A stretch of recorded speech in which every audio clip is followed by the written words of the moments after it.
بسم اللہ الرحمن الرحیم۔ غصہ کے وقت تھوڑا رک جائیں، غلطی کے وقت تھوڑا جھک جائیں، زندگی آسان ہو جائے گی۔ اکثر لوگوں کو کہتے سنا ہے، غلط بات ہم سے برداشت نہیں ہوتی، جبکہ غلط بات برداشت کرنا ہی صبر ہے۔ صحیح بات برداشت نہیں، تسلیم کی جاتی ہے۔ زندگی بہت مختصر ہے، جب سمجھ آنے لگتی ہے تو دنیا میں رہنے کا وقت بہت کم رہ جاتا ہے۔ انسان کی کامیابی اور ناکامی میں ایک بڑا حصہ انسان سے جڑے ہوئے لوگوں کا بھی ہوتا ہے۔ جس طرح درخت کی قیمت اس کے پھل کے حساب سے ہوتی ہے، اسی طرح انسان کی قیمت اس کے اخلاق کے حساب سے ہوتی ہے۔ حضرت محمد صلی اللہ علیہ وسلم اس کائنات کی خوبصورت ترین ہستی ہیں۔ جن سے تعلق رکھنا ہو ان سے بحث نہیں کی جاتی، اور جن سے تعلق نہ رکھنا ہو ان سے بحث کا کوئی فائدہ نہیں۔ بسم اللہ الرحمن الرحیم۔ انسان کے آنسو اس وقت مقدس ہوتے ہیں جب وہ کسی اور کی تکلیف محسوس کر کے نکلتے ہیں۔ پاک پڑھنے والے جس طرح درود پاک دعاؤں کو مکمل کرتا ہے، اسی طرح درود پاک کی برکتوں سے ادھورے کام بھی پورے ہو جاتے ہیں۔ جو درود پاک پڑھنا نہیں چھوڑتا، انہیں اللہ اور اس کا رسول صلی اللہ علیہ وسلم بھی نہیں چھوڑتا۔ مر جانا ہی اچھا ہوتا ہے، کیونکہ اگر وہ نہیں مرتی تو وہ آپ کو مار دیتی ہیں۔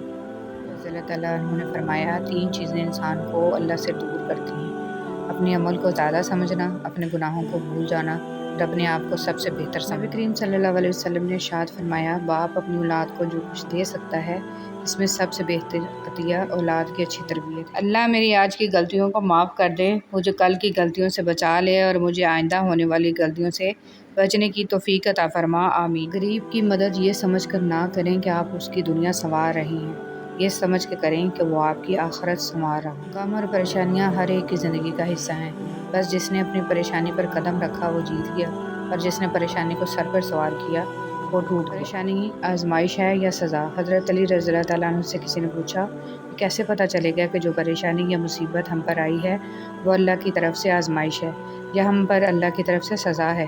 آپ رضی اللہ تعالیٰ عنہ نے جواب دیا، جو مصیبت تجھے اللہ کی طرف لے جائے وہ آزمائش ہے، جو مصیبت تجھے اللہ سے دور کر دے وہ سزا ہے۔ بے حد تکلیف میں ہوتا ہے اور مسکرا کر یہ کہتا ہے کہ میں نے یہ معاملہ اللہ کے سپرد کیا، تو یقین مانو فرش سے لے کر عرش تک ہر چیز لرز جاتی ہے۔ وہ 7ویں آسمان تک پہنچ جاتی ہے۔ جب معاملہ اللہ کے سپرد کر دیا جائے تو ظالم بچ نہیں سکتا۔ وہ معاملہ ایسا حل ہوتا ہے کہ آپ گمان بھی نہیں کر سکتے۔ وہ رحمان اور رحیم تو ہے، مگر کیا تم نے سنا نہیں، وہ ذوالجلال بھی ہے۔ اندرونی غم باہر کی جوانی کھا جاتے ہیں، اور لوگ بس پوچھنے آتے ہیں کہ چہرے کا وہ رونق کہاں چلا گیا، لیکن چہرہ پڑھتے نہیں کہ اندرونی غم انسان کو کھا رہے ہیں، جو اس انسان کے اندر دبے پڑے ہیں، جس کا کسی سے ذکر بھی نہیں کر پایا۔ کوئی نہ کوئی بہتری چھپی ہوتی ہے، جو اللہ تک لے جائے اسے ٹھوکر نہیں کہتے۔ تم نماز کے لیے وقت نکالو، اللہ تمہاری زندگی سے برا وقت نکال دے گا۔ خدا نماز قائم کرنے کی توفیق عطا فرمائے، آمین۔ ہم سفر اگر بلا وجہ ناراض ہونے لگ جائے تو سمجھ جائیں کہ وہ اداس ہے، اسے آپ کی محبت کی ضرورت ہے۔ لڑنے کی بجائے پیار اور مذاق کر کے منانا سمجھداری کی نشانی ہے۔ ایک اچھا مرد پوری دنیا فتح کرنے کے بعد بھی اپنی ایک من پسند عورت کے آگے سر جھکا لیتا ہے، اسے کھونے سے بہت۔ حضرت علی رضی اللہ تعالیٰ عنہ نے فرمایا، اگر تم اس وقت مسکرا سکتے ہو جب تم پوری طرح ٹوٹ چکے ہو، تو یقین جانو دنیا میں تمہیں کبھی کوئی نہیں توڑ سکتا۔ جھکی ہوئی گردن سے موبائل میں اجنبی لوگوں سے رشتے جڑ سکتے ہیں، تو حقیقی رشتوں کو بچانے کے لیے گردن جھکا لینے میں کیا قباحت ہے؟ آنکھ دنیا کی ہر ایک چیز دیکھتی ہے، مگر جب آنکھ کے اندر کچھ چلا جائے تو اسے نہیں دیکھ پاتی۔ بالکل اسی طرح انسان دوسروں کے عیب تو دیکھتا ہے، پر اپنے عیب اسے نظر نہیں آتے۔ کھوٹ ہو تو دعا، عطا اور محبت تینوں راستہ بدل لیتی ہیں۔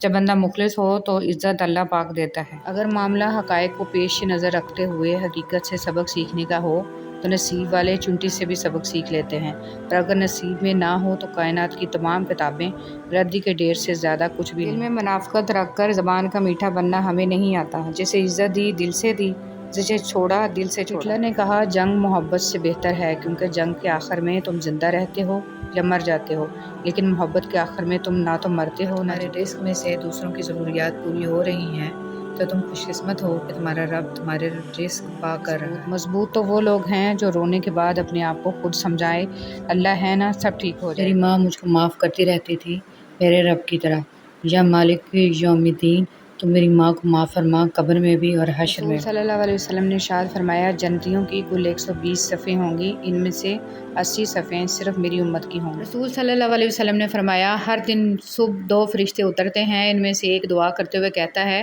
اے اللہ خرچ کرنے والے کو بہتر بدل عطا فرما، اور دوسرا التجا کرتا ہے اللہ جو خرچ نہ کرے اس کا مال تلف فرما دے۔ بابا جی فرماتے ہیں کہ انسان کی فطرت ہوتی ہے وہ کسی بھی چیز کی 2 مرتبہ قدر کرتا ہے، ملنے سے پہلے، دوسرا کھو دینے کے بعد۔ انسان کو بولنا سیکھنے میں 2 سال لگتے ہیں، لیکن کون سا لفظ کہاں بولنا ہے یہ سیکھنے میں پوری زندگی گزر جاتی ہے۔ صلی اللہ علیہ وسلم نے فرمایا خدا تو رزق دیتا ہے کیڑوں کو پتھر میں، تو کیوں پریشان ہے ہیرے موتی کے چکر میں۔ اڑ جا آسمان میں یا لگا گوتا سمندر میں، تجھے اتنا ہی ملے گا جتنا ہے تیرے مقدر میں۔ ماں جیسا خوبصورت اور پائیدار رشتہ دنیا میں اور کوئی نہیں۔ مومن تو آپس میں بھائی بھائی ہیں، شروع اللہ کے نام سے جو بڑا مہربان نہایت رحم والا ہے۔ مومن تو آپس میں بھائی بھائی ہیں تو اپنے 2 بھائیوں میں صلح کرا دیا کرو اور خدا سے ڈرتے رہو تاکہ تم پر رحمت کی جائے۔ حضرت ابو ہریرہ رضی اللہ تعالیٰ عنہ کہتے ہیں کہ رسول صلی اللہ علیہ وسلم نے فرمایا کہ اللہ تعالیٰ فرماتا ہے کہ جب میں کسی مومن بندے کی محبوب چیز اس دنیا سے اٹھا لیتا ہوں پھر وہ ثواب کی نیت سے صبر کرے تو اس کا بدلہ جنت ہی ہے۔ زندگی کی سب سے بڑی دولت روپیہ پیسہ نہیں ہوتا، بلکہ سب سے بڑی دولت وہ مخلص دوست، محبت اور عزت ہے جو لوگ آپ کو سچے دل سے دیتے ہیں۔ 4 دن سگریٹ پی کے کہتے ہیں عادت ہوگی، موبائل استعمال کر کے کہتے ہیں عادت ہوگی، لیکن کاش رمضان کا پورا مہینہ نماز پڑھ کر بھی کوئی کہے کہ ہمیں نماز کی عادت ہو گئی ہے۔ انسانیت کی کتاب کا پہلا حرف احساس اور رحم دلی ہے۔ آزمائش مقدر جن کے اعلیٰ اور نیک وقت ہوتے ہیں، زندگی میں انہی کے امتحان سخت ہوتے ہیں۔ اچھے لفظ تخلیق کرنے کے ساتھ ساتھ اچھے رویے بھی تخلیق کرنے چاہیے۔ لفظ کتابوں میں زندہ رہتے ہیں اور رویے دلوں میں زندہ رہتے ہیں۔ وہ لمحات بہت قیمتی ہوتے ہیں جب آپ خالق 2 جہاں کے سامنے سر جھکائے اس کی بڑائی بیان کرتے ہیں۔ اللہ آپ کو سجدوں کی سچی لذت عطا فرمائے، آپ کی ہر دعا قبول فرمائے اور دین و دنیا میں سرخرو کرے، آمین۔ اے اللہ ہمیں مانگنے کا سلیقہ نہیں آتا، پھر بھی ہر روز ہاتھ پھیلائے اس یقین کے ساتھ اسے مانگتے ہیں کہ تیرے سوا ہماری دعاؤں کو قبول کرنے والا کوئی نہیں۔ اے مالک ہماری ٹوٹی پھوٹی دعاؤں کو نہ دیکھ، ہمارا تجھ پہ جو یقین کامل ہے اس کو دیکھ اور ہماری حاجتوں کو پورا کر، آمین۔ یا اللہ ہم پناہ مانگتے ہیں زمین و آسمانی آفتوں سے، پریشانیوں اور بیماریوں سے، ناگہانی موت سے، اور ہم سوال کرتے ہیں خوشگوار زندگی کا، اچھی موت کا اور ایسی واپسی کا جو ذلت و رسوائی سے خالی ہو، آمین۔ دماغ کو تباہ کرنے والی 7 چیزیں: بہت کم نیند کرنا، زیادہ گرم کھانا کھانا، ہر وقت سوچتے رہنا، بہت زیادہ غصہ کرنا، بلا وجہ پیشاب روکے رکھنا، سوتے وقت جراب پہننا، بہت زیادہ گرم چیزیں کھانا۔ عورت بڑی مضبوط ہوتی ہے، ٹوٹتے ٹوٹتے عمر لگا دیتی ہے، لیکن اولاد اگر مقابل آ جائے تو لمحوں میں بکھر جاتی ہے۔ خدا کسی کو اولاد کا دکھ نہ دکھائے۔